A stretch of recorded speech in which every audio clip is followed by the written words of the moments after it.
Hello and welcome. It is All for United. Don't blink and get yourself all confused. We're not on WFC today. We've come over to this side. It's the international break for the women. It's not the international break for the men. Yet despite that, the news has broken earlier on today. Unless you've been under a rock, we'll repeat it for you. But Erik ten Hag has left his post as the manager of Manchester United, and Ruud van Nistelrooy will take over as interim manager until a permanent manager can be sourced, is, in a nutshell, what the media spin has been from Manchester United. So we got ourselves a little crack team together here. Of course, we've got the man, the myth, the legend. He's been away for a bit, but he's back again. And of course, we're talking about Stu Woolley on this occasion. Stu, how the devil are you? Okay? I'm actually all right. Yes, I've been away for a bit. Yeah, I've been working non-stop, traveling Europe a hell of a lot. So every time you've messaged me, Barry, I've been doing either some personal things to sort out or work. So it's just been one of those things. But it all calms down now between now and Christmas for me. So it's all good. And it's a pleasure, of course, to have you on. And again, he's been away for a bit, but he's back again. The man, the myth, the legend. It's Connor. The boss has graced us with his presence. All hail, Condog. How are you, sir? Yeah, I'm all good. I said before we went live, last time I was on here was before the cup final, and we went on to win that cup final.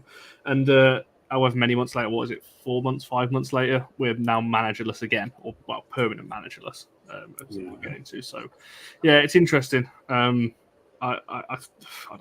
wait till we get into it. But yeah, I've got a fair amount to say on it, I think, because there's a lot of conversation around this. For sure. It does bode well for the game against Leicester, though, if you were on before a cup win before. So there you go. That's bad news for Leicester. And of course, your fans are already here, Connor, which is wonderful. And Hales, this has been my face for most of the day, if I'm honest with you. Eyes just rolling up to the top of my head, just wondering what on earth is going on. And I suppose really that's where we should begin, Stu. What's your initial reaction? You know, we'll probably get into it a little bit deeper as we move in, but the news broke obviously about lunchtime today. What was the initial feelings that went through you when you saw it was actually true that Ten Hag was gone? I don't think I was surprised this time. I'm not necessarily saying I agree with it, because I don't. I think the club has got to start holding its nerve a bit better than what it's doing currently or has done previously.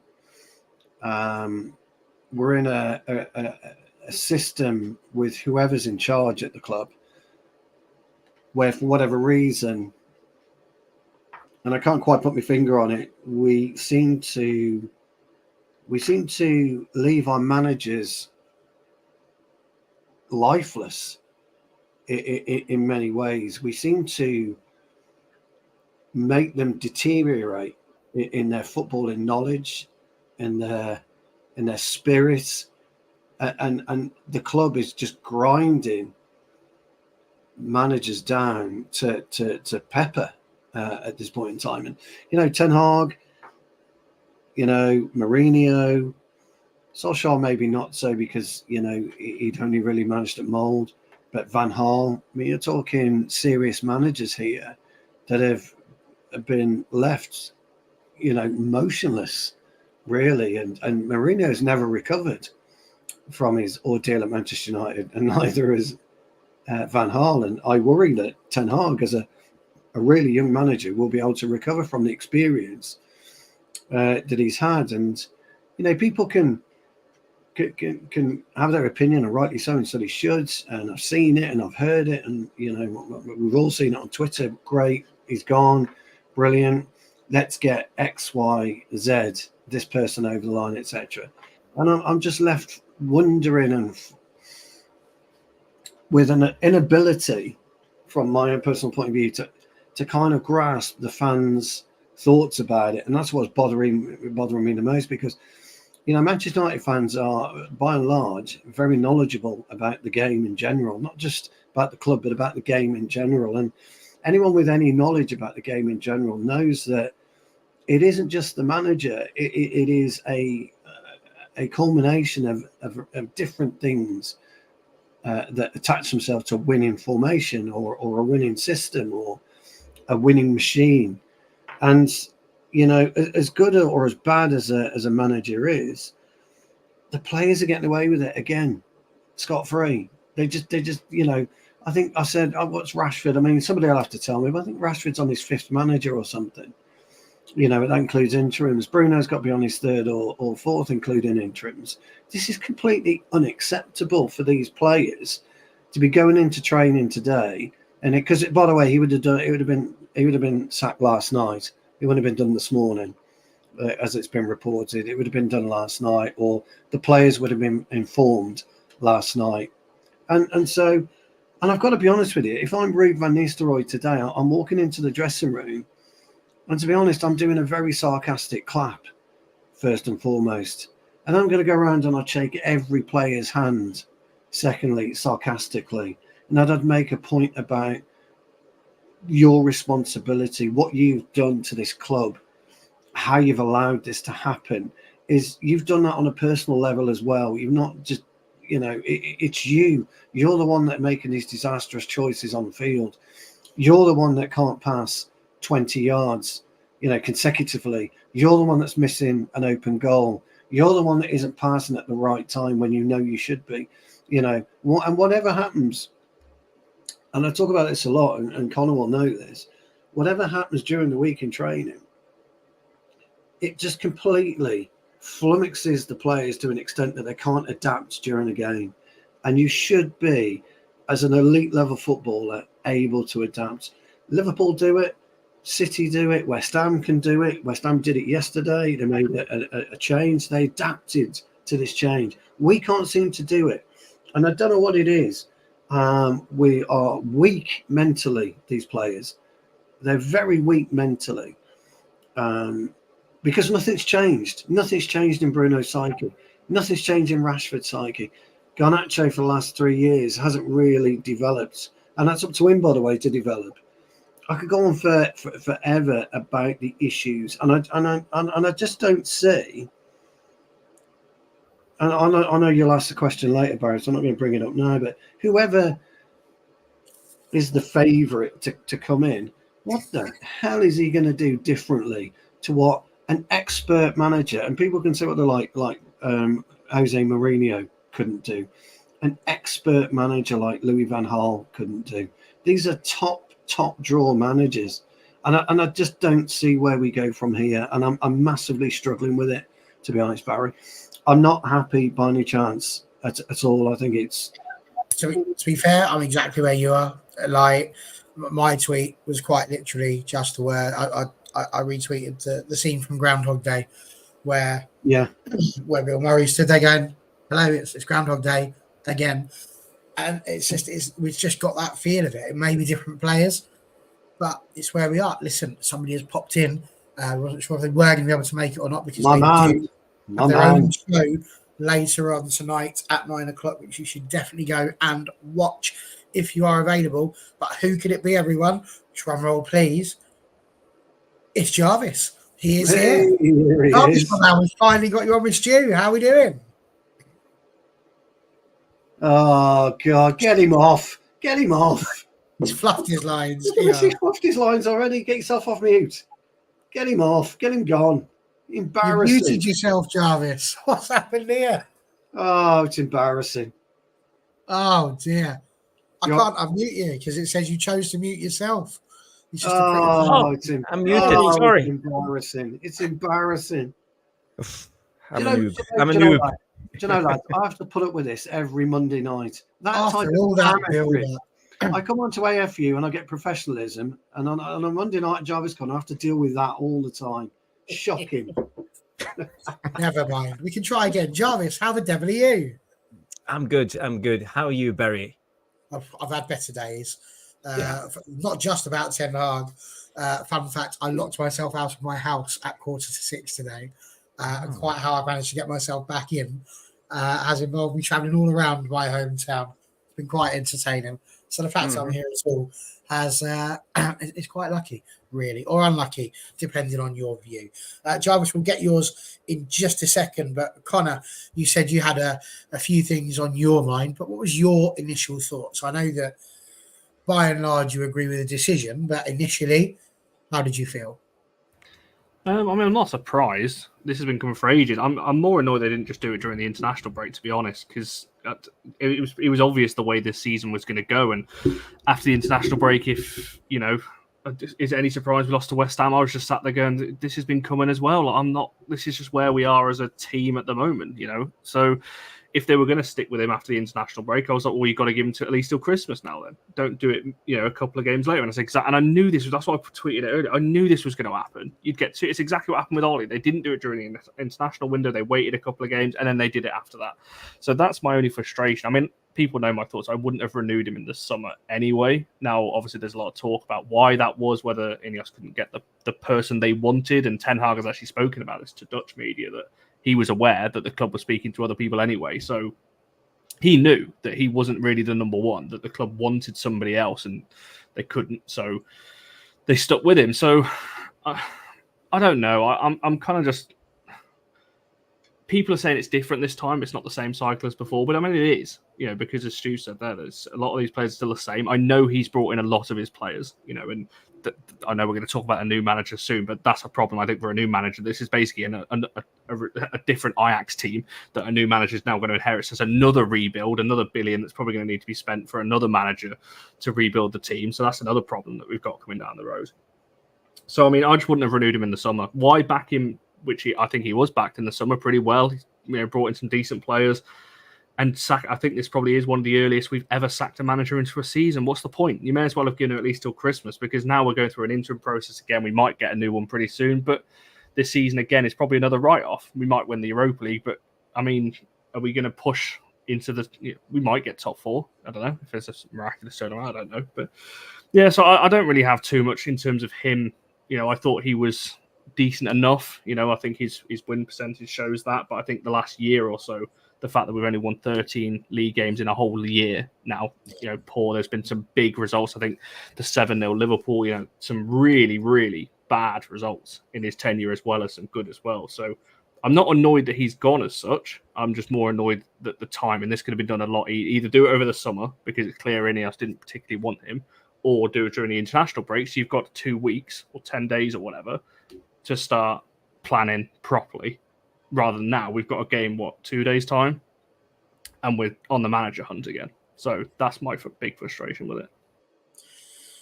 Yeah, I think it's fair enough in terms of two sort of very different ones there. It sounds like Stu probably would have given him more time. Connor, quite happy to have seen it happen just at the wrong time for him.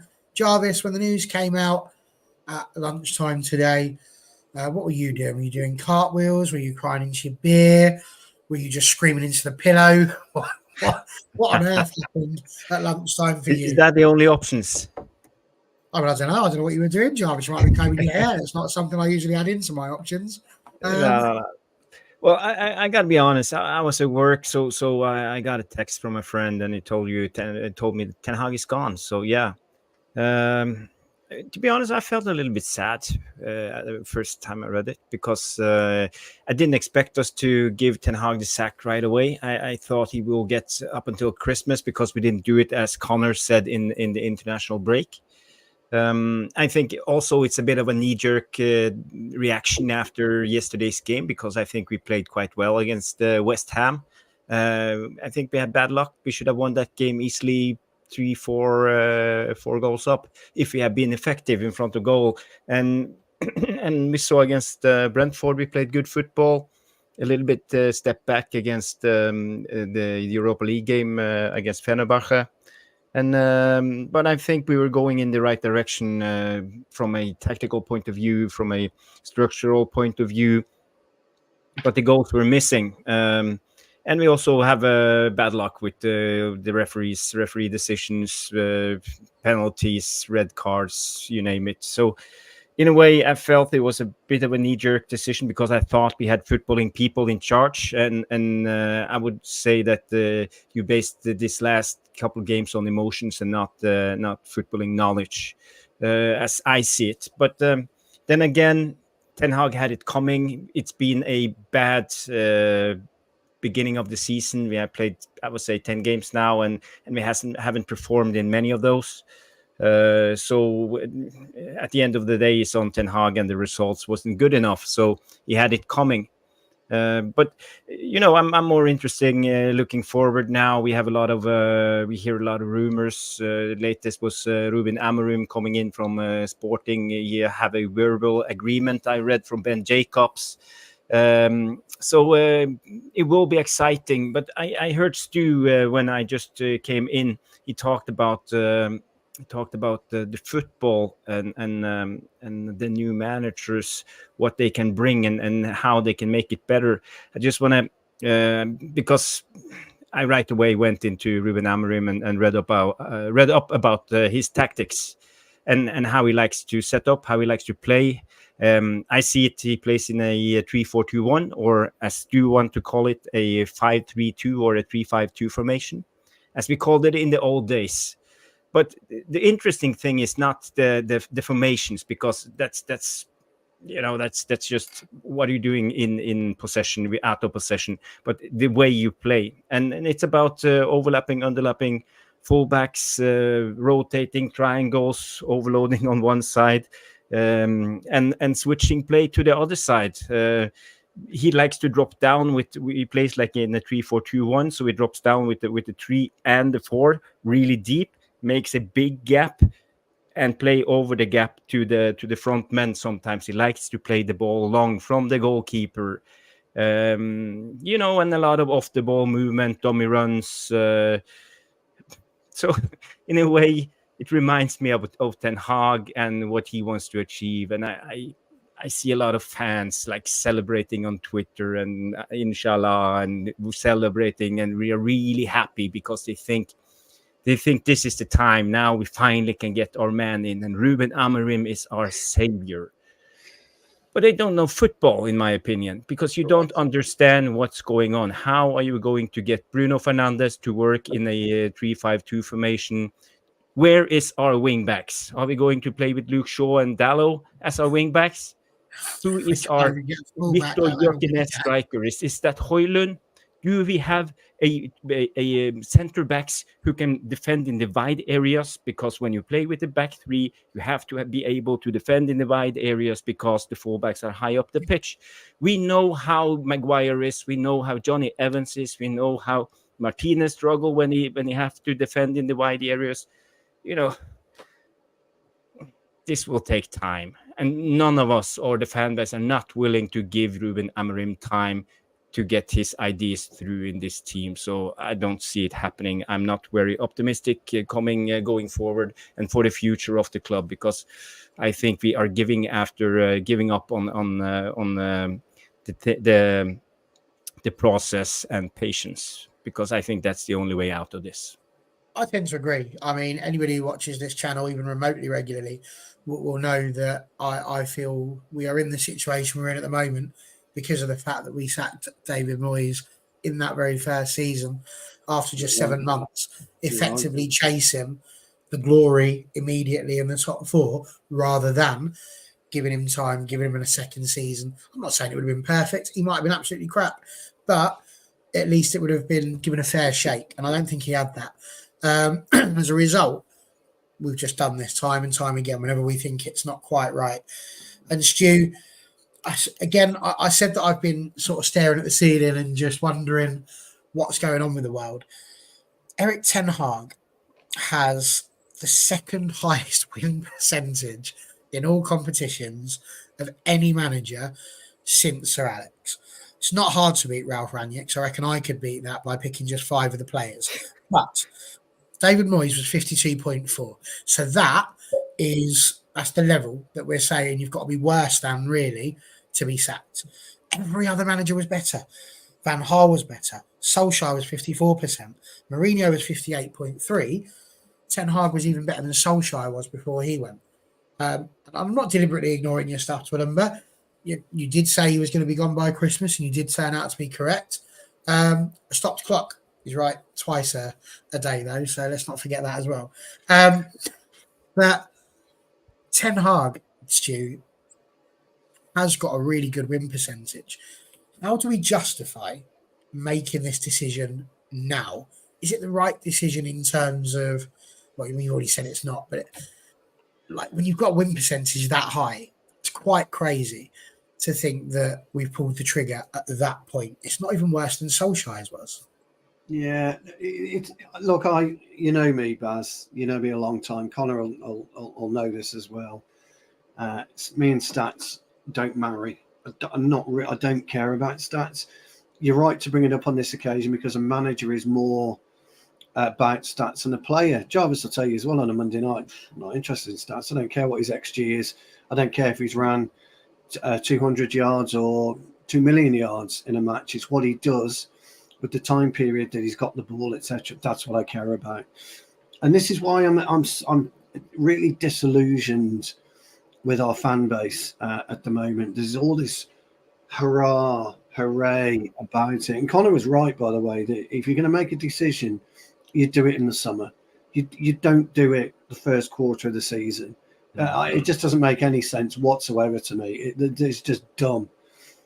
Even if you waited till November, for the international break, I think it's a mistake. It's got to be Christmas. It has to be that period of time from kickoff 1 till Boxing Day, or maybe the beginning of January, till you make that decision. Now, when you look at other clubs, and I tell you, the real best example right now in current management in the Premier League is Nuno Espirito Santos. He is the prime example of being left alone now at Forest. He had a brilliant career at Wolves, brilliant job at Wolves, what we would class as a mediocre Premier League side. I'm not being disrespectful to Wolves, but they're mid-table, weren't they? But he got them into some kind of position where people had to respect them. Then he moves to Tottenham, and he understands player arrogance. You don't get player arrogance at the likes of Wolves. Connor will laugh at that because he knows how and Jarvis, prior to working with you, Barry, I would talk about Connor Cody as a player that would be brilliant for Manchester United in defence. Got vilified. Everybody was having, you don't know what you're talking about, etc., etc. But when he moved to Tottenham, he then understood what player arrogance was. And he was dealing with a different type of player. Players that thought because they're at Tottenham Hotspur, a so-called top 6 club at that particular time, why am I listening to somebody who's been elevated from Wolves? We beat Wolves 3-0 6 weeks ago. Why am I listening to this guy? And this is the trouble with football today. This is the trouble with clubs allowing players to develop a streak of arrogance. And you hear it all the time. I'm not talking ego here. I'm talking arrogance. You hear it all the time when players, is he going to be able to gain the respect of all the senior pros? They should automatically respect any manager that steps through that door. That's how it should be. Now look back where he is and what he's done to Notts Forest. How he's developed that club in the short space of time he's been there. It demonstrates his managerial qualities. Okay, and he didn't get that chance at Tottenham. And I don't think that Erik ten Hag has had the real chance because he's dealing with a bunch of arrogant players he wasn't ever used to dealing with at Ajax. And that is massive for a manager. Jarvis is absolutely right. I'll be interested in Connor's and yours, Barry, on your thoughts on Bruno Amorim. But I'm with Jarvis on that. It's not about his style of play. It's not about whether he likes the 3-5-2 or a 6-1-8-2. It's an irrelevance, that is. It really is. It's how does he deal with these overpaid babies, children that we've got playing for our football club that, he's done this to me, so I'll go and tell my agent, and then my agent's in Dan Ashworth's seat. Because this happens all the time in football. How does he deal with that? What credentials does Amorim have to step into a club like Manchester United, to step into the Premier League, Baz, to step into the Premier League from Portugal? He's no fucking Jose Mourinho. He's not in the same league as Jose Mourinho when it comes to attitude. And Mourinho's in Turkey now, isn't he? Yeah, but Manchester, I think Manchester United did that to him. Manchester United destroyed him. Everywhere he went prior to coming to Manchester United, he'd win the treble, he'd win the league, he'd get a European Cup, whatever. Post Manchester United, he's just gone downhill. He hasn't recovered from Manchester United. Bruno Amorim's got two choices right now, Baz. Do I go to Manchester United? Can I handle these players, first and foremost? Secondly, do I go to Manchester United, get kicked out in 2.5 years, and where do I go from there? Where's my career going to be in 2.5 years? Is 17 million quid worth it for him? So there's loads of questions, and I just feel desperately disappointed that we're going through this cycle again. It's just, honestly, it just yeah. I know exactly how you feel, 100%. Listen, Connor, if we're nothing on this channel if not fair, the entire purpose of it is to be heard. And although there's a portion of the fans who feel like Stu and I definitely seem to be on the same page about how negative this is, we've looked at the win percentage, so it seems fair also to look at the loss percentage that has been thrown out there, because Mourinho had the best loss percentage out of any manager since Ferguson, with just 18.3%. David Moyes did have the worst loss percentage, which was 32.4%. Erik ten Hag was 31.8%. He was only 0.6% off. And so as much as he had the second best win percentage, he also had the second worst loss percentage. Ultimately, is that what's done for him? Do you think if he was a bit closer to the Solskjaer-esque bits of 22%, maybe stealing a few draws, that he probably would have held on till Christmas? Yeah, I mean, potentially. I mean, the start of the season has been dreadful. I mean, how many games have we won overall? Was it 4? Barnsley, Southampton, Brentford, and... We've won 1 in 8 so far. And that's what I mean. When you look at it like that, I think you cannot continue down that route. Now, obviously, we spoke about the timing in the first question. Now, the only reason I can think it's now is because they think that there's a worry to top 4 potentially, which is usually what the decision is. But when you look at the actual table, yes, we're 14th. And I'm going to be a bit positive here, believe it or not. Yes, we're 14th. It looks bad, when you look at it like that. But it's still only 6 points because of how early it is in the season. And we've got Chelsea this weekend, who are obviously currently fighting in around that top 4. So it's still not a big gap, which is why I'm surprised it's now. Don't get me wrong, the performance has not been great, and people know my thoughts. I said we should have changed in the summer. Really, I would have changed in the summer, personally. I said that about both managers, for the women's and for the men's, because I felt like new structure, new everything, just fresh slate, just go both, new managers for both first teams and go from there. Now, obviously, that didn't happen for either.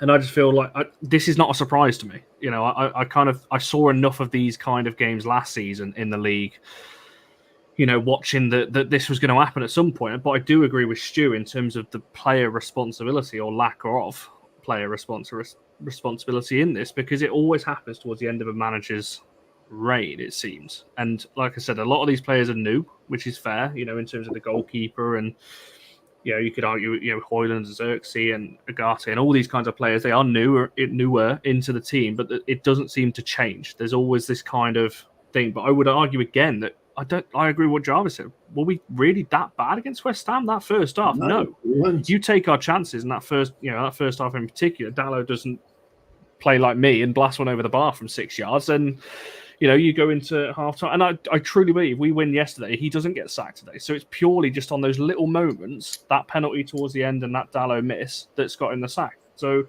I think we win yesterday. He probably lasts another month and a half, 2 months, and that's my issue. That it's very. I think Jarvis used the word knee-jerk. It is. It's very just one result. Now, don't get me wrong, it's not one result because we've been poor for a while. However, you've got to give it till Christmas. So, like I said, I wasn't a big fan of him anyway, and I've not been since the start. And I said, you can go and watch my All for United clips when I was on here regular from 2.5, 3 years ago when he got the job. I wasn't a big fan then because I wasn't a huge fan of the Ajax team that he managed back then. I thought it's very, very system-based, and you need those specific type of players, which he was never going to get at United. So I wasn't a big fan of the appointment in the first place. And I just don't know where we go from here again, because it's just... there was moments in the first season where you think, and someone put it in the comments earlier on, that he probably overachieved in the first season in terms of then fans' expectations went way too high. So everyone thought, all right, that's the level we're at now. When we weren't. That's probably above where we were actually at. And we got brought back down to some kind of reality last season. And then this season's been even worse. So it looks worse than it is. But I don't think we are a fourth or third to kind of eighth place team right now. We're not anything better than that. We're not anything really worse. And I think we'll finish there, whether we kept 10 out to the end of the season or whether we got rid of him. So I'll repeat what I said at the start. I think right decision overall. It's just that I just don't know why they've done it now, because it's just we're just in the middle of a couple of games, 3 games in 7 days. And it's just a bit of a mess. And like I said again, I don't know whether we're going to come on to Ruud, but I'm going to quickly mention everyone's acting like Van Nistelrooy's going to be this saviour and everything. And I love him, by the way, one of the best finishers. I know it was a little bit in my early days of my life, but amazing footballer, one of the greatest strikers to ever played the game. But everyone's acting like he's going to be this saviour, like him and the other coaches that are sticking on haven't been also helping with the sessions and everything else behind the scenes. So everyone's just going, right, 10 hours ago, we're going to play amazing.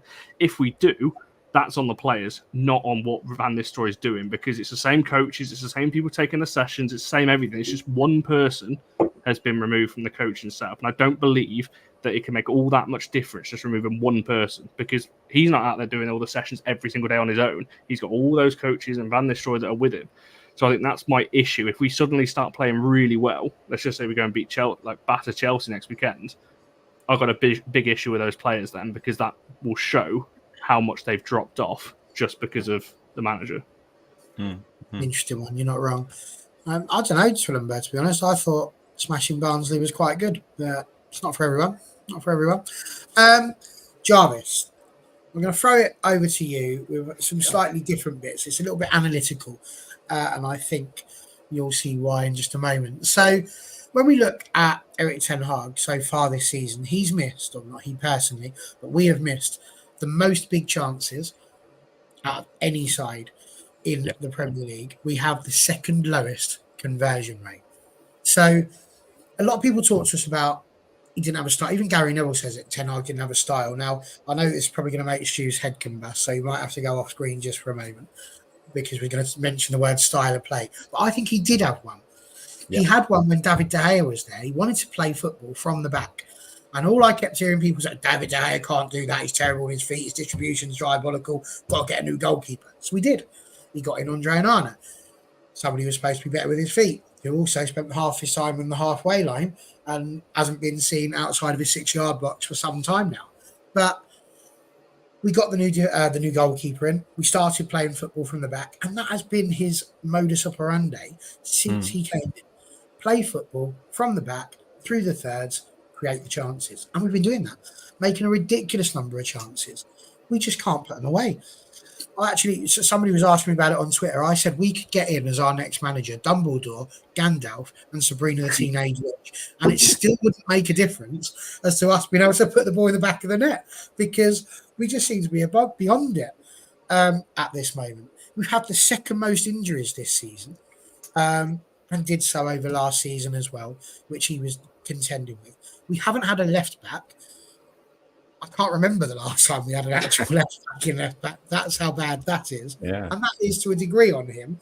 But equally, where's the I think Regulon was our last left back, regular left back who played. Correct. Yeah. And then we've had some pretty bad officiation as well. So he's had all of that to deal with. But equally, people are right to say things like this. He didn't help himself. Agate is a player that he brought in, and he doesn't play him. He's given him a couple of opportunities, but he's not really bedded them into the team. The fact that against Fenerbahce, we've taken somebody who's a fullback, is either going to be right or left back, and we stuck him into the Fernandez position rather than putting somebody else there. Ultimately, he didn't help himself, did he? As much as that's that horrible line that we're treading. I'm annoyed at the players, and like Connor says, if they go out and play really well over the next few games and put the ball in the back of the net, how?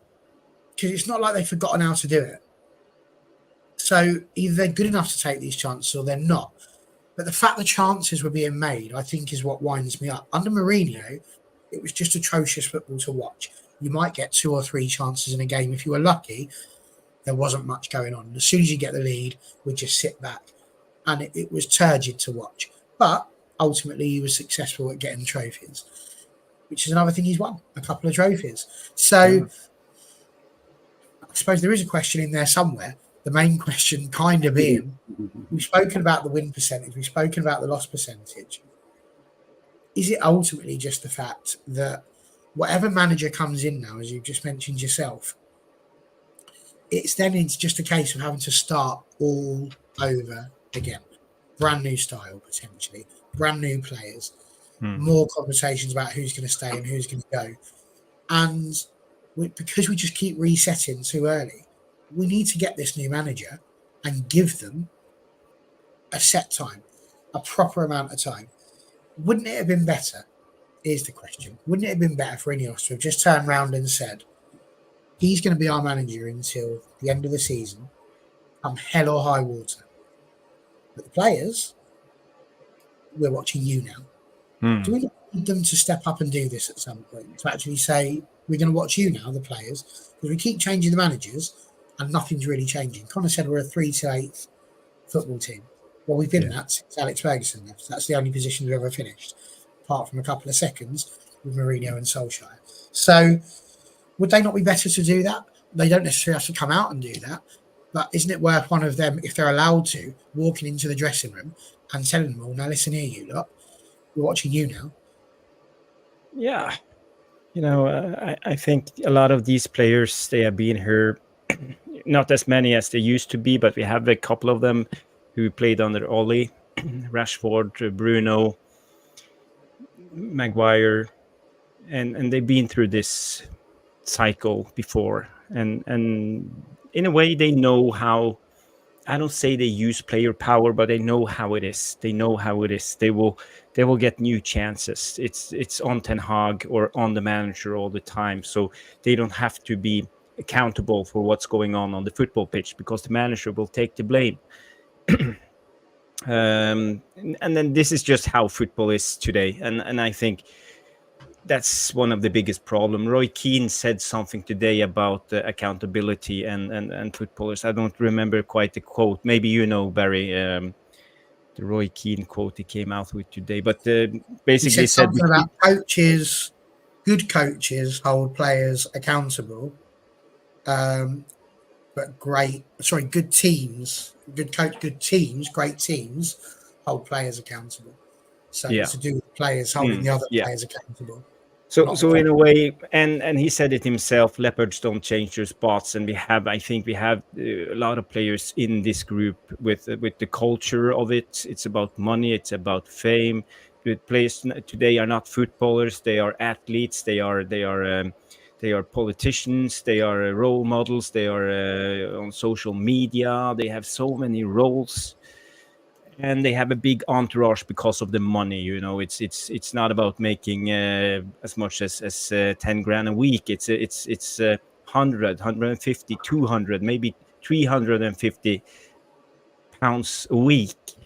1 week we earn more than a high earner making in a year. So I think this is a big problem, and the culture in the club is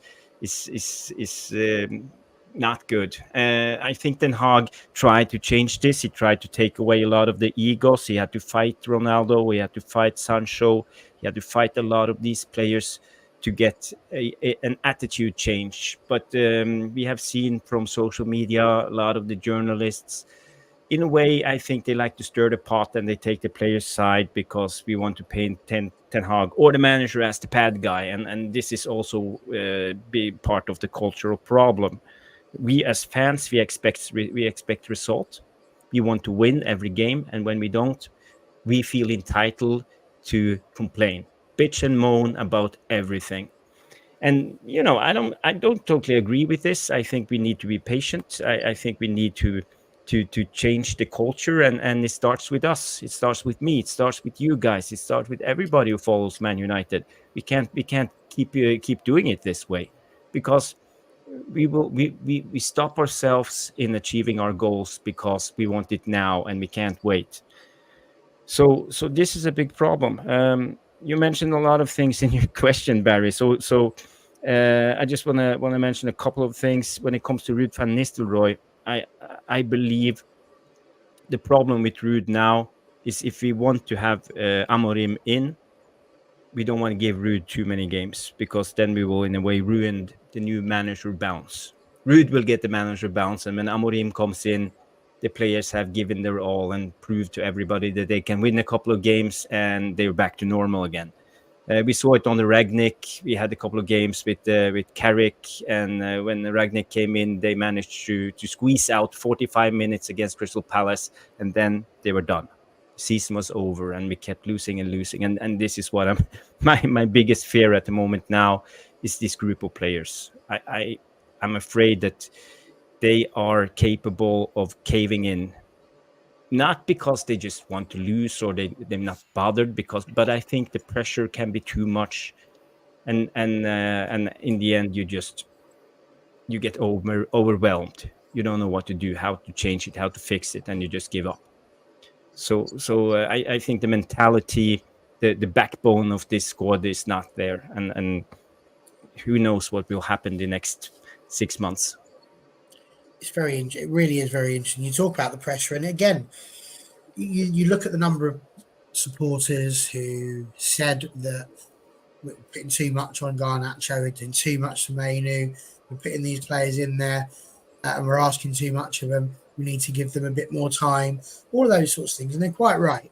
But then equally, they're not quite understanding that every time we moan about a result where those players have been involved, you are adding to that pressure that you're talking about. So it's a very good point. And it's also very interesting to see which players have wished Ten Hag well, which ones have completely had a dig, of which David De Gea and Rafael Varane were certainly two.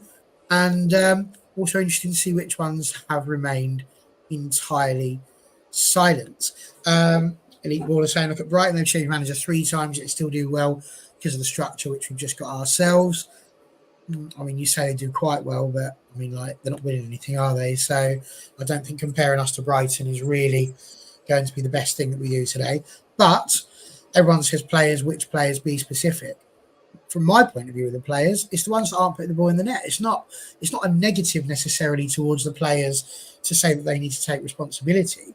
It's about us as fans understanding that if you're creating the second most amount of proper good chances to score in any club in the league, and we're not scoring them, I don't know what Ten Hag is supposed to do from that, other than go in there and dive his big bald head in there himself and try and put it in. And I'm pretty sure that'd be disallowed. So there's only so much they can do. Couple of things I've written down. Stu, I think if we played a 6-1-8-2, we'd definitely win, because that's a lot of players there. I think we'll have a good chance at that. So that's a good idea. And Connor, you also mentioned that you've been regular on this channel, which is not something I ever remember having seen, to be honest with you, regular. But Dave says it's a bit weird seeing me and Connor on the opposite side. So just for you, Dave, we'll have a little swap there, just so you can get your bearings, and then we'll pop it back. You are. Do you know, Stu, I said to one of the girls at Stevenage the other day, I really had enough of the men's game, because it is just, everything is driven by money. I think if we didn't have the issues that we've got in terms of the money, the players wanting the money, the managers wanting the money, the clubs wanting the money, that actually we could actually go back to just loving football for football, and it being a competition, and about it being the best teams against the best teams, and all of those things. And I feel more and more about that time and time again. But as much as that's annoying me, we are still in a situation where we are going to have to appoint a new permanent manager. There's a ridiculous list of names, because it's Manchester United and that's what we do. So, Zinedine Zidane, Graham Potter, Ruud van Nistelrooy, Xavi, Thomas Frank, Ole Gunnar Solskjaer, Michael Carrick, Kieran McKenna. I'd just like to point out to all 3 of those, don't take the job. You had a certain section of the fan base who were absolutely mugging you right off as being not very good as just coaches. So why would you want to come back and subject yourself to some of the toxicity that's about? Gareth Southgate, of course, he of England fame, Julian Nagelsmann is another one. And, of course, the favourite now, thanks to David Ornstein putting it out, Ruben Amorim, as you just mentioned. Now, I understand, not from any official channels or any point of view, but I was just talking to someone earlier on today who said that actually the reason we didn't pull the trigger in the international break was because they asked Ruud van Nistelrooy to take over until they could find a manager, and Ruud basically said, absolutely not. I won't do that. Now, if that's the case, fair play, Ruud, for sticking up for Erik in that respect and saying, no, I don't want to do that. Ultimately, he's going to have to now. Number one, how do you think he's going to get on? And number two, of that massive list, who feels very American presidential list, who would you be backing? Who would you be going out there and cheering for on the podium? And what song would you come out to? Yeah, Ruud. I'm a bit like Jarvis O'Connor, actually. You're going to get a new manager bounce, and you know, we'll probably end up battering Leicester on Wednesday, probably turning Chelsea over on Sunday, providing we can keep Cole Palmer quiet. Because let's put it this way, he is the heartbeat of Chelsea. And I'd be hugely disappointed in the players. But having said that, look, you sit in that dressing room this morning, and or you've had that conversation as the club captain last night with Sir Jim Ratcliffe or Omar Barredo, whoever, and you're not walking in embarrassed. You know, you're not walking in humiliated as a person, as an individual. You're not walking in and talking to your mates sheepishly. Then that does make your point, Barry, about the way that modern day football is. It makes Connor's and it makes Jarvis's point, and it makes fans' points. How disrespectful modern day football is to everybody, because they just don't care about anybody. And, you know, I've sat in the dressing room when we've been beaten 4-1. I sit there with the lads, and we're a bunch of 55-year-olds, and it still means a lot to us to be able to kick a ball around on a weekend and represent our club, Tipton. And it means a lot, and we're there, we're thinking, and we're talking, and we're trying to dissect what the fuck had gone on in that 95 minutes. What's gone on, you know? And we try to look at it, and I just get the feeling with these players, they don't care about what's gone on, because they go home to their gated mansions, and people talk about it all the time, but it's true, and they just switch off and they don't care. They don't probably listen to the news and stuff of that nature. So I think Ruud will have his bounce. Actually, René Hake is, by the way, is a well more seasoned manager than Ruud is. So I don't know why René didn't get the nod. I don't know why Ruud got the nod. Well, actually, we do, because like Connor, he's an absolute icon of Manchester United, the greatest finisher, I think, in Premier League history. I don't care what people say about Haaland. Ruud was far, far, far more clinical than him, and I get all of that. And you should look up to Ruud and think, wow, this guy's been there. He's been to the very, very top. Manchester United, Real Madrid. He's been there, World Cups, etc. And he will get that new manager bounce. And then you get that list, and you've read that list out of them all, and I just shake my head in absolute disbelief about that list, because what are they going to bring that heavyweights of the business haven't been able to bring? So my answer to you, Baz, is very, very straightforward. I'd be on the phone to Fenerbahce. I'd be getting fucking Jose Mourinho back in to the end of the season, maybe even an 18-month contract, and that's what I would be doing. Because if you don't add some kind of stability to our club, because these players, they need something. They need absolutely something in terms of rockets or something. They've got to understand that when somebody walks through the door, they are the kingmaker. The manager should always be the kingmaker. Sir Alex was hugely popular in statements that I am the number one. That is fucking it. Nobody even comes close to me. I am the number one. And the manager's got to be the kingmaker. And somebody like, let's get Zidane in. He had a ready-made team at Real Madrid. We all know this. Thomas Frank, great manager. But can he take that step up? I don't think so. Gareth Southgate, we know. So for me, it's got to be shock and awe time.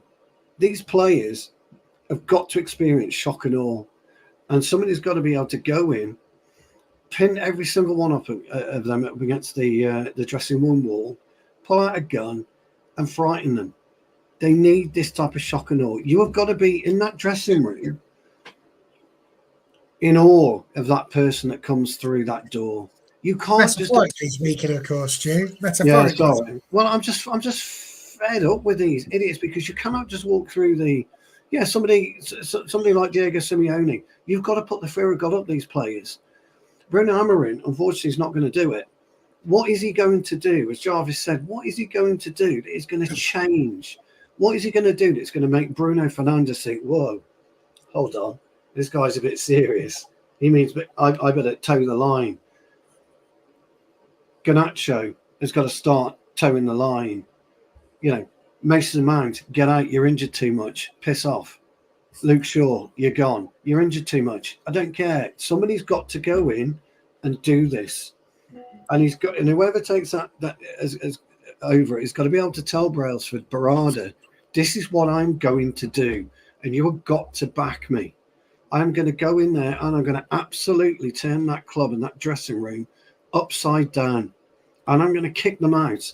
I'm going to make Casemiro, if he doesn't like him, train with the under-21s. And he can moan all he likes. You know, I'm going to bring in Harry Amas. I'm going to play you at left back, son. I'm going to give you 6 months. Prove to me. You've got to have a manager with the biggest bollocks going to walk through that dressing room today.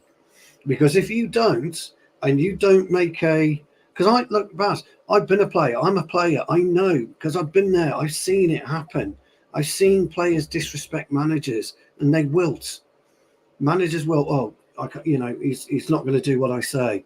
Why do I bother? You can't have that anymore. You can't allow Fernandes, Rashford, Maguire, Onana. You can't allow these players to remove another manager in 3 years' time or 2.5 years' time. You can't allow it. The club can't allow it. The fans can't allow it. We keep feeding this machine. Every day we feed it and we feed it and we feed it. And I'm as guilty as anyone else in this chat, Baz, because I, for 30 years, have paid the money for my season ticket, paid the money. I'm as guilty as anybody else. And I hold my hands up to it, mainly now for my son, but I still pay the money. You've got to get somebody who doesn't give a fuck who he's talking to in that dressing room. I don't care if you're Bruno Fernandes. Don't give a shit. Don't care. I'm sick of people saying superstar here, superstar there. That's the problem. There are no superstars in football. There are footballers. And people always say, why do Wolves, Brighton? People are coming in about saying, why Brighton's so solid at the moment? Because they get players that are invested in what the club wants to do. They're not invested in it for themselves. They're invested in it for the club. Because when you put those boots on and you're looking around, and I'm chatting to Connor, we're having a joke before we go out, 5 minutes, 10 minutes into it, it all stops and we're concentrated and we're walking out together and we're fucking on it. And I'm sorry for ranting. I really am. That's what people think football is about, is just picture card nonsense.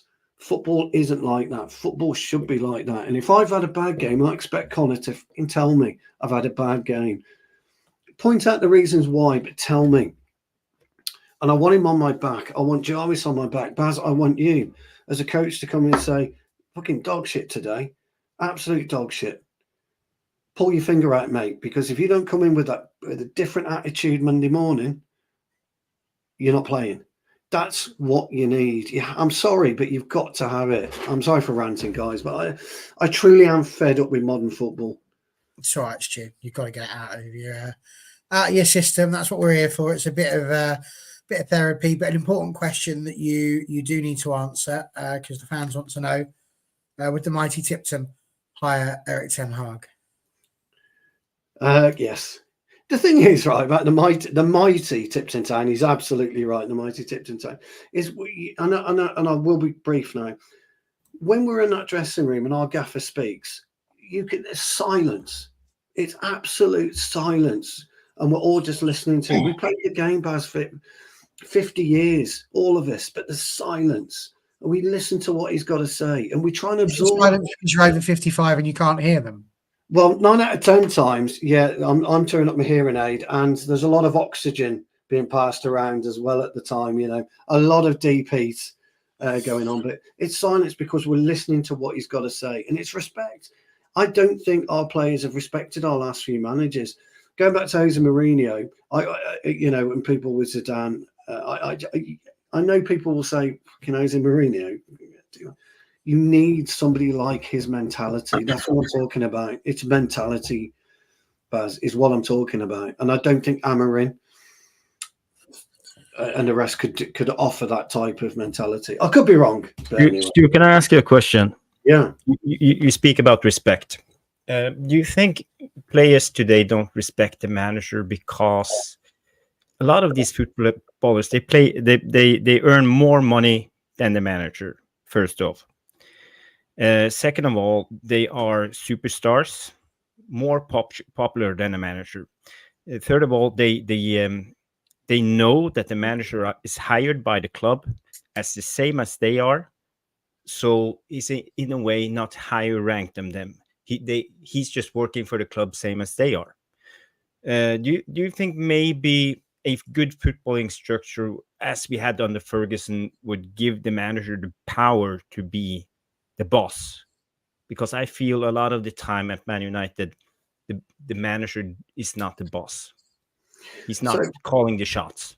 So you're absolutely right. You walk into City's dressing room and you look at Pep Guardiola, and people look. I criticise Guardiola. I think he's walked into ready-made teams all his life, but you can't argue with his record. It's as long as anything that you've ever seen in football alongside Sir Alex Ferguson. They don't respect managers. Absolutely. I think there's a handful of managers operating today that have got the full respect of their teams. I'm talking about your Ancelotti's, your Diego Simeone's. You know, how long Simeone been at Atletico? 11 years, 12 years, 15 years? Something. Yeah. Over 10 years. Ancelotti, you know, second stint at Real Madrid. You know, Hansi Flick, what he did at Bayern Munich and what he's doing now. These are the types of managers, very, very small. Zidane actually, Baz, in all fairness, mate, would also garner that respect because of who he is. But his managerial record isn't able to show it up. I think you're right, Jarvis. 100% you're right. Players don't give a damn anymore. They don't. As soon as you started paying players £5,000 a week, £10,000 a week, £15,000 a week, it's all relative in terms of years, etc. In terms of, then you have got a problem because there's no fear factor, there's no jeopardy for these players anymore. There's no jeopardy whatsoever because somebody today, right now, an average player could go in and earn £50,000 a week, say at Manchester United, an average footballer, sign a 5-year contract, and if he's sensible, with 12 months worth of money, he can retire after 5 years. That's what he can do as an 18-year-old boy. He can completely retire because he's sensible. Sir Alex Ferguson was the last manager that was a manager that ran the club, that ran the football side. And what he said went, because he was given the autonomy to do that. They're not allowing the manager to manage. And it's really, really sad to see. It really is very, very sad to see. Personal pride, player pride, being a man matters no more for these idiots. Because, and I'll tell you one brief story. Sam Johnson, how many first team appearances did he make for Manchester United? I'm going to go with 0. 3. About 2, right? 10 years ago, bearing in mind, walks into a Land Rover dealership, buys a brand new Range Rover Sport cash. What does that tell you? He likes Land Rovers. 80 grand, and he forked out 80 grand cash. What does that tell you? And he was a reserve goalkeeper. It is a crazy. He could afford to pay 80 grand cash. Just let that sink in just for a minute. Just let that sink in. A reserve goalkeeper who's maybe made 1-2 appearances or even 0 appearances. I'll have to check for the first team at Manchester United. He hadn't made, I don't think he made one at that time. £80,000 he picked out of his back pocket to pay for a Range Rover. What does that tell you about the world that we live in terms of football today? It's exactly what I said about the money. Exactly what I said. It's all about the money, no matter what Jesse J says. So there we go. Connor, for you, we threw that list out about 25 minutes ago. So the potential replacements could be, have you got a preference? Who do you think could come in, and do any of them have a chance of garnering the level of respect that Stu and Jarvis have just mentioned, in your opinion? I don't know. To be honest, I'm kind of a bit like I'm agreeing with what Stu says. I look at that list and I'm just like, Ollie sprung out to me because my favourite times as a United fan in recent years was the Ollie years, and although I do say on the women's channel that I would never go back in terms of managers, I always think you should look forward and not go back to a manager you've already had. I would make an exception for Ollie in that case, just purely because that brought back the love I had for football, particularly on the men's side, but also I think the football we played was very good, and we had some incredible moments. I don't get wrong, we've had incredible moments on other managers as well. I mean, it's going to be what's his name, the Portuguese, the sporting coach in Almerin or whatever. It's going to be him by the looks of it. I don't, if David Ornstein puts something out like that, it's probably going to be him. I don't think he would put that out if it wasn't. But what's interesting is that United are going to have to pay a 10 million release clause for him, or 10 million euro release clause. We've probably paid Ten Hag off anyway by sacking him as well. Like, it's going to cost over 20 million just for this change of management, when we could have got it for a lot less than that in the summer if you make that change. So I go back to that. I don't have too much of a preference. I don't think it's going to make this season. I don't think it'll make that much difference. I think we'll win a few more games. That's we might push for the top four in the end of the season. But as the table's so tight anyway, and Nottingham Forest, they're sixth at the moment. Forest, are they really going to finish sixth? No, they're not. They'll finish around 10th, 11th when the table starts to get, kind of evened out as to where it, when you start to get some consistency, midway through the season. So I don't know. I'm happy with whoever at the moment, because I'm just kind of like, it doesn't make too much difference for this season because the players are still going to be the same. And like, as I said earlier, a lot of these players are 10 hard players now, so it's going to need another rebuild for the next manager, and they're going to need a lot of time as well to rebuild their own team, because it's not going to be a year thing. We might win a trophy, we might win the Europa League this season, and it might be a decent end to the season, but it's still going to need a couple of years until we're fighting consistently at the top again, because as I said, it's going to need another rebuild. So I'm happy if it's Ruben. I don't know much about him. As I said, there's a lot of people on Twitter already going, oh, he plays this way, it's going to be great for us, but we don't have the players for that. As Jarvis made the point earlier on, if it is him, who the hell is playing wing back? We've been struggling for the last, just getting 4 defenders fit, let alone 5, or 3/5, when you look at it that way. So I don't know what we're expecting for this season. This season for me is essentially just going to be a write-off and hope for a trophy at the end of it in terms of the league. And we see where we go from there, but we can't keep doing this. We can't keep going around this. And I know what someone made the point earlier on about Brighton and whatever, and I can see where they're coming from. The fact that they have a stable structure and everything else, so it can work because they've got that in place regardless of the manager. There's already a plan, and we have that now. So I agree in that sense that I think it'll be better now, but it's still going to take a few years. It isn't going to be fixed this season or next season. It's still going to take a couple of years, whoever it is.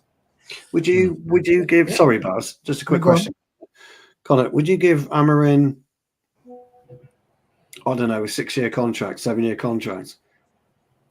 I don't know whether I'll give them that, but certainly I think publicly they've got to come out and just say, look, it's part of a 5-year plan, for example, and just say, look, this is the plan. He's going to be the manager. This is why we've got him, because this is Ineos' first big decision, I guess, in terms of a manager. This is their first big appointment.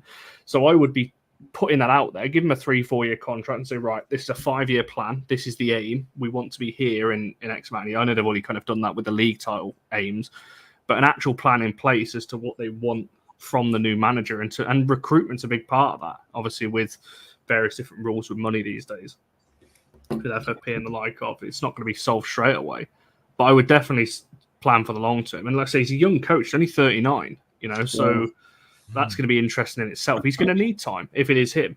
But there's no one that screams out to me. Like Thomas Frank's another one. I really like him as a manager, but he's with a group of players at the moment. There's no egos really in that squad. It's very much a good group of players, good system. He comes to United, he's going to be fighting off all kinds of egos and all kinds of things, as we've spoken about throughout the show. So, yeah, I don't think it's a quick fix. No, definitely not. Buck's asking if Evans will be older than Amorim. No, Amorim's 39. Evans is 36. It's close, but not quite there. And Simon, just to respond to this one, this is what it comes down to. There's 4 trophies that can be won at the end of a season. And this idea, I mean, you mentioned it earlier on yourself about this ego of the divine right to win. Well, nobody has it. And this metric that we're just going to measure every single manager by what they've won, it doesn't hold water. So if you were doing that, you'd keep Erik Ten Hag, or you'd have kept Mourinho, or you'd have kept Van Gaal. Go on, Connor, what were you going to say? No, I was going to say it's such fine margin as well, because you look at, I'm taking nothing away from Ten Hag here, but we won the FA Cup essentially. That semi-final, obviously, again, that narrow offside, could have quite easily lost that game in the way that we threw that game away. That's how close it was to us not winning the FA Cup. And you flip that for Ollie, it's literally one of the longest penalty shootouts I've ever watched that denied us from winning a trophy under Ollie. So it's so fine margins when you look at it. Like, I get it, he didn't win anything, but I go back to the point, I think it's some of the best football we've played, and we were the closest I've ever felt for us challenging at the top under any manager that we've had, in my opinion. Totally agree. The only reason I wouldn't go back to Solskjaer at the moment is because it's a completely different coaching setup again. I don't know how he would mesh and gel with that at the moment. But it would be interesting if you've got Ole Gunnar Solskjaer and Ruud van Nistelrooy as your managers, and you can't score goals. There's something very, very wrong. I would say. Jarvis, we'll close the show out with you. Same list. I mean, for me, Zidane's just a head butter. He's not really somebody that needs to come in. Potter is probably about as good as Harry Potter. Ruud van Nistelrooy, you're talking credentials about what you've won. Well, nothing really for Ruud van Nistelrooy. So is he really the man? Xavi, no. Thomas Frank again. As Connor's mentioned, very good for Brentford, but it's a very different level going from a Brentford to a Manchester United. Solskjaer, Carrick, McKenna, I've already mentioned them. Gareth Southgate, I mean, people talk about what you've won. All right, he hasn't won anything, but he's got England the closest they've ever been to winning a trophy, and even that isn't good enough. Nagelsmann, he's been found out really by people like Pep. Ruben, perhaps a bit under the radar. Could that be the thing that goes for him? This is why I asked what people want. It looks like it's going to be Amorim, but if you had the choice, if it was you, if it was Jarvis FC, who would you be picking? Well, I would go for Stu Woolley. I think he's a brilliant manager. He knows football, so for me, it would be him. Now, kidding aside, I think I've spoken highly about the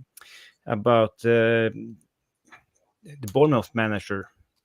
What's his name again? Andoni Iraola. I think he looks really good. I like the way he plays in a mid block. He's very solid when he's set up his structure, but he also likes to set traps and he can attack if he wants to. So I think we need a more flexible manager with this squad, at least as a stepping stone until we go to the next level. We also have players managers like Ten Hag, as we spoke about, Amorim and Michel from Girona. I think they play similar type of style. Thiago Motta at Juventus, a new expansive way of playing. So yeah, all of them would be good options for me. But as it stands, it will be Iraola. But he will never come to Man United. He's not big enough. He's not recognized as a good manager. I just want to go back to one point when it comes to Ruud van Nistelrooy. The funny thing is, we are hiring Ruud van Nistelrooy as our interim. He's our attacking coach. And we have been struggling this season with one thing, and that's scoring goals. So basically, our problem this season is on Ruud van Nistelrooy.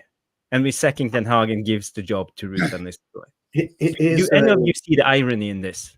Here's a question for you, though, Jarvis. And it's a very, very quick one, guys. Actually, for all of you, really.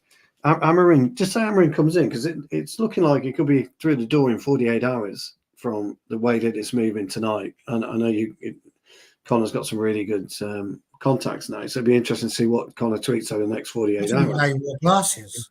Yeah, because I think he'll know. But I just say he comes in 48 hours. What do we do? What do you do with Ruud, and what do you do with Hake? What do you do with these guys? Because if you clear the backroom staff out yet again, okay, don't forget you've got the manager gone. We're also clearing out the backroom staff, by the way. Okay, and as Connor and Jarvis and you said, Barry, you've got to restart again.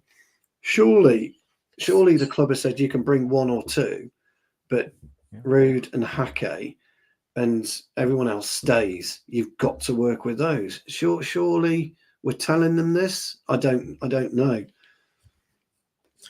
Is that even a good idea though? It's what I would do. It's what I would do.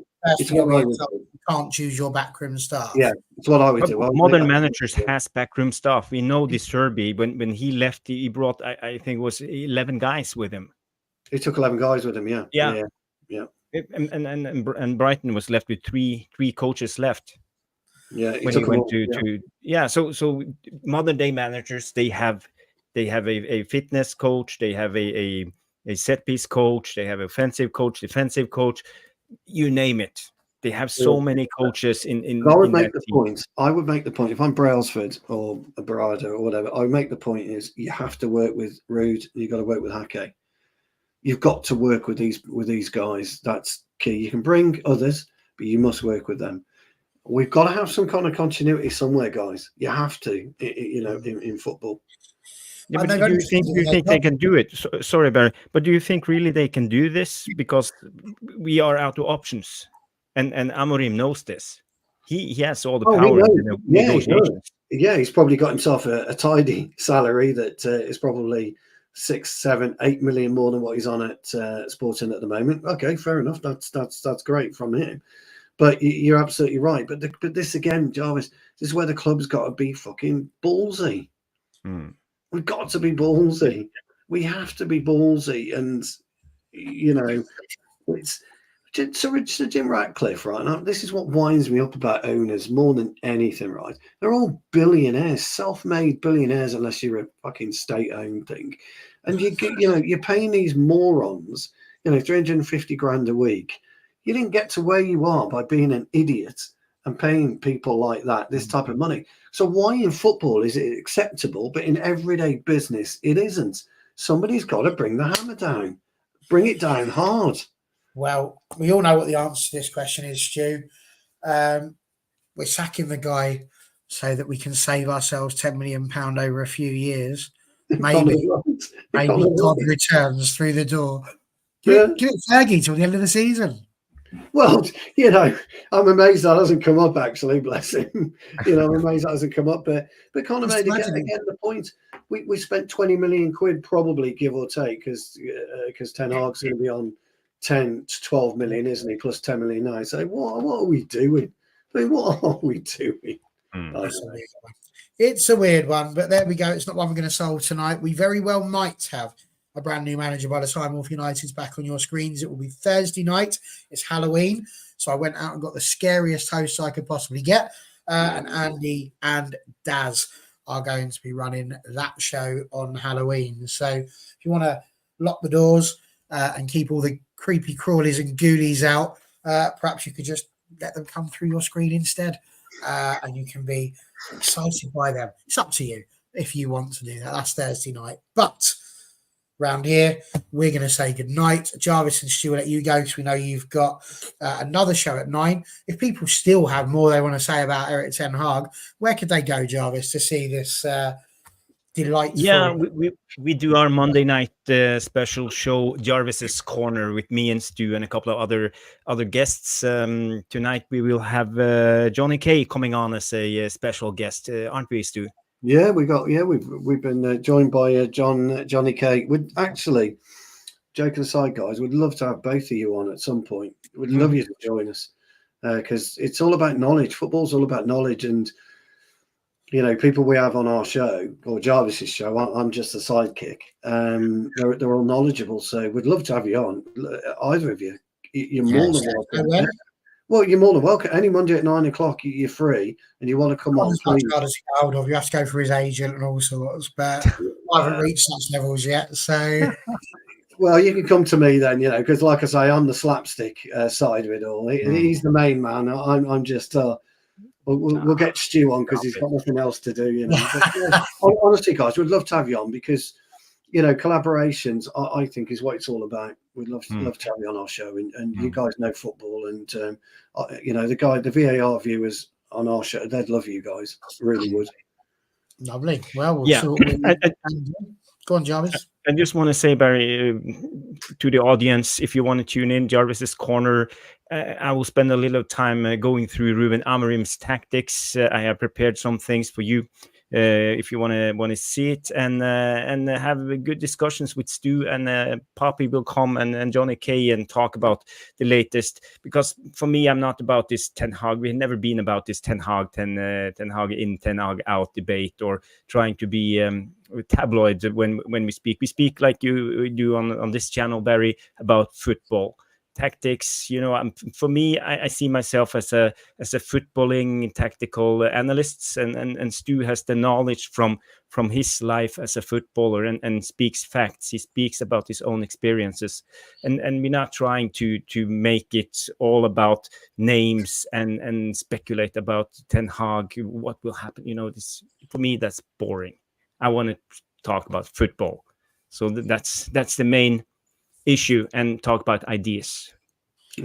Well, there we go then. 9 o'clock. So that's in 40 minutes' time. Plenty of time for you to go and get some scran and get the kettle on so you can settle down and hear more of what these guys got to say. Jarvis, Stu, as ever, a pleasure to have you back on the channel. Connor, when do you think we might see you being able to make some room in your diary for the Reds channel next? Oh, to be fair, what did I say? 5 this year? Did I say? Was that the best? Yes, was that the? 2. This is 2. So I'm on 2. So I need 3 more before the end of the year. When you said this year, was that this season or this year? You've got 8 weeks left to get 3 in. I think it was a year. It was 2024. So I've got 3 more to do. But no, it has been good to talk about inside, actually. And as I said before, there's a lot of parallels actually in the two teams. Certainly in the way the fan base are and the managers and 2 FA Cup, everything else. So it has been good to talk on this side for a change. So and good to see Stu again, as we said at the start. It's been a while since it's literally been probably years since me and Stu have been on the same show. Been too long. But you're kicking it over at the women. I try and tune into the women's when I can, but mainly when I'm working. To be honest, I have it on in the background, and it's all changed, hasn't it? Women's football Certainly has. When is the next show going to be, Connor, for the women's channel? Wednesday/Friday. Depends if I can get the Wednesday one in. But yeah, big game against Arsenal on Sunday. So potentially 2. This week. So get yourself tuned into WFC. Get yourself tuned in down on McReeby's channel as well to see Jarvis's Corner. We'll be back on Thursday, as I say, for a scary Halloween show. Let's hope that after Leicester, it's just not as frightening as it has been for the last 24 hours. R.I.P. Erik Ten Hag. Thank you for your time, sir. But the king is dead. Long live the king. The football will carry on, and so will we. See you next time.